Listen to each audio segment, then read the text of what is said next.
So Yujin, did you have any imaginary friend when you were little? Well, I guess so. I used to roleplay or read books, but I can't really remember it much. So, why are you asking? So our next presenter also happens to have a friend of her own. Her friend seems to have a similar personality and the same area of interest with her. The same area of interest? Oh, you mean like... Well, you know, like TV programs, celebrities, magazines. That's sweet. Yeah. Who's the lucky presenter? She is Sowon Kim with her speech entitled Painting with Words. Let's give her a round of applause for her one and only story.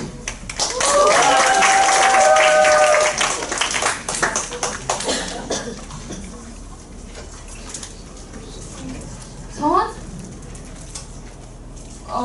Sowon. Look over there.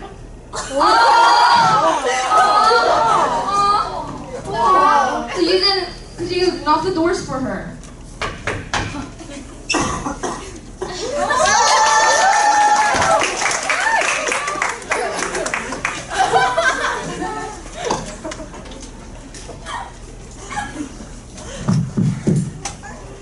Hi, I didn't expect to see so much people in here. Hi. Hi. I'm Sowon Kim, as they introduced, and I'm here to introduce a friend that I've known for a very long time. She actually lives here. Aww. Say hi. Hi. Oh, louder, she can't hear it. Hi. Thank you. She likes it. I know it's difficult to see her, right? She's tiny, she's small, she doesn't like to appear in front of others usually. So if you want to be friends with her, it's you that should make more efforts to get to know her better. So I prepared a quiz. It's a quiz. There's something that she likes very much. Anyone? Give it a go. Chicken. Oh, no. Pizza. Pizza! No. Cheese. Cheese! No. You. You. No. Literature! You're so awesome. How did you know that? Thank you. So she likes literature. She's basically a very emotional and sensitive friend who likes to read books. So every lunchtime she goes to the library with a cup of banana milk to hunt for good poems. Banana milk's the best she can take to feel classy. She can't drink coffee. She doesn't stop at reading poems. She actually writes poems herself sometimes. One of them was very sentimental. It was about a dead fish that still listens to the sounds of the wave. She wrote it looking at a 붕어빵. And what else? Most importantly, she goes really excited about those symbols and metaphors in literature. You know, she just crazy about interpreting them. So last night, it was Gulliver's Travels, and I was trying to go to sleep when she said, Sowon, hey, are you sleeping? You should think about this. You know, in that book, Gulliver travels to all those different lands and kingdoms, right? Guess what I found out? The names of the kingdoms, 1/3 of them start with L's. I said, oh, they start with S. Why is it not W or M or K? Why is it L? Why does it have to? Why does it have? Why is it L?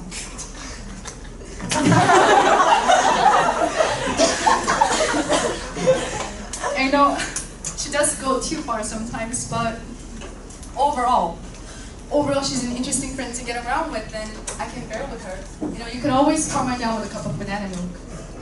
Well, you could until recently, because recently she's really into this branch of literature, and when she's reading it, even banana milk won't try to stop her. And it's poetry. I'm talking about abstract, modern poetry here. So last week, we were reading Coming Out by Hwang Byung-sin, and I thought I'll thank you. And I'll read it to you too first. My real self is in the back of my head. You become more sincere at my back. I, who wish to know more of you, shall grind my face on the bare ground and walk backwards. My another real self is my asshole, but you find it detestable. And I, who want to know more of you, shall pluck my lips and say endear me with my asshole. Are you embarrassed? Let's shake a hand. Your hand is in the first page that you tore off. Excuse my word. What an asshole.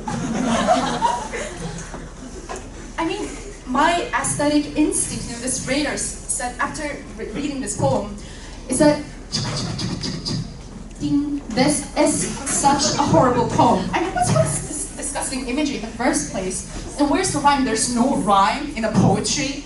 No, what's the point? There's no point. I could write something like this right away. I mean, better than this right away with my foot. But don't get me wrong, it's my own opinions, right? Maybe the point, there was a point. Maybe their point was in not making a point, or maybe some people actually liked it and found it very meaningful, like my friend, which was very sad for me. After reading this, my friend went, okay, an interesting poem with symbols. There should be deep meanings down those symbols. Let's interpret this. Okay, starting off from the first line, my real self is in the back of my head. What would that mean? And I was like, no, please don't, stop there. But she went, maybe he was referring to Quirrell, Professor Quirrell with a hole in the back of his head. What an awesome way to refer to this legendary novel. Well done, poet.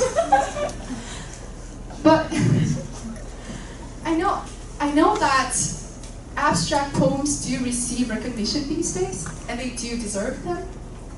But to me, it feels like poetry is very much about painting a picture as much as it is about playing with words and creating unique symbols. I mean, symbols and metaphors are good, but if they become indecipherable and no one gets it, what's the point?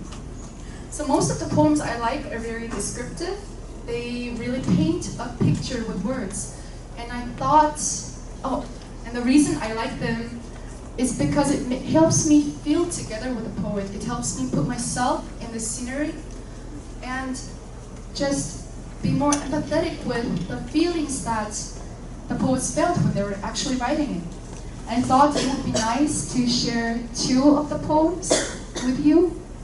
One of which is a Korean poem called Lukwa. And I read it to you.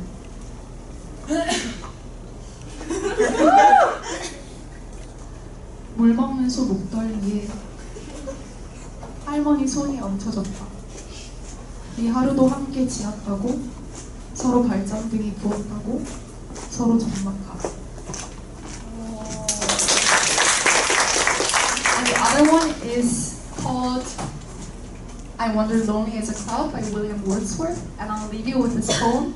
So what I wanted to say was, if you're like my friend, you're fine, you have lots of good poems to read. But if you're more like me, still, there's tons of poems, descriptive, good poems that you could go for. And I thought maybe if you read more of them, and wanted to talk either with me or my friend about what you felt reading them, I would be very pleased. So, what else can I say? Let's read poetry, and thank you for listening.